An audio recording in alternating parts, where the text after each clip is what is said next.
मध्य प्रदेश की धरती पर संस्कृति और परंपरा के साथ ही इतिहास की ऐतिहासिक विरासत की अमिट छाप है। सरकार अब इन ऐतिहासिक इमारतों को महापुरुषों का नाम दे रही है, जिन महापुरुषों को लोग भूल गए थे, इतिहास में उनका जिक्र नहीं था। अब सरकार उनको सम्मान देने के लिए बड़ी परियोजनाओं का नाम, प्रमुख इमारतों का नाम भी उनके नाम पर नामकरण कर रही है। मध्य प्रदेश में किस तरह से राष्ट्रीय गौरव को आगे बढ़ाने का काम हो रहा है, मध्य प्रदेश सरकार किस तरह से हमारे महापुरुषों को सम्मान दिला रही है, इस पर हम आज विश्वविद्यालय के छात्रों से बात करेंगे।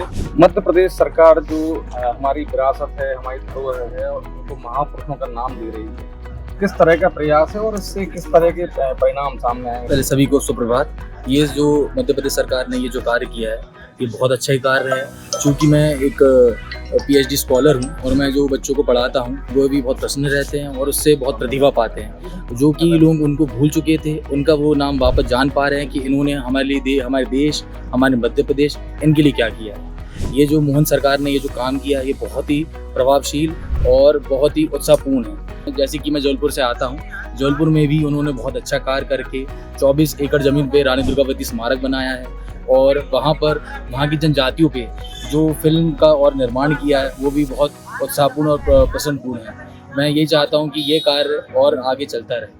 धन्यवाद। मध्य प्रदेश सरकार जो प्रयास कर रही है महापुरुषों को गौरव वापस लौटाने का, किस तरह से देखते हैं? सरकार का काम होता है। हमारे जो अनसंग वॉरियर हैं, जिनकी कहानी सिर्फ हम कहानी सुनते थे, कुछ ही लाइन और कविताओं में ख़त्म हो जाती थी, आज उनको हम उनका जो चरित्र है और उनको सजीवता से पढ़ पा रहे हैं। देखिए, जैसे किसी भी कॉलेज का नाम हुआ, और हमारी अगर बात करें हमारे राजकीय विश्वविद्यालय रानी अवंतीबाई लोधी विश्वविद्यालय की, जो अभी नया बना हुआ है, तो ये बहुत अच्छी पराकाष्ठा है और एक प्रभावी रूप से नाम देना चाहिए। इससे क्या होता है, कहीं ना कहीं जब उनकी जयंती आएगी, पूरे विश्वविद्यालय के विद्यार्थी उनके बारे में पढ़ेंगे, उनका गौरवशाली इतिहास जानेंगे।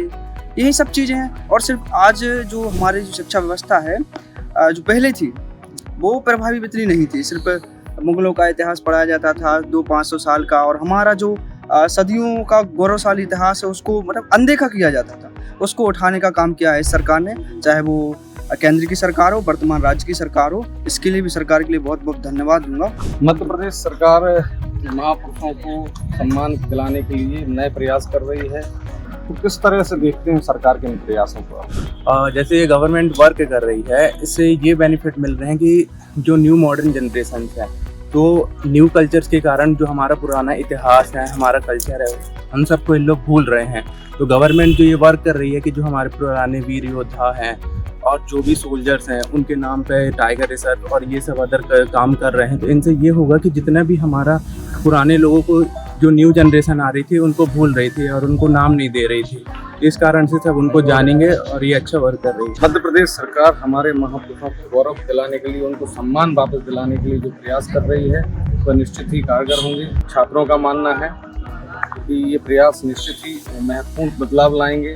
हमारी शिक्षा व्यवस्था में हमारी सामाजिक और सांस्कृतिक विरासत मजबूत होगी।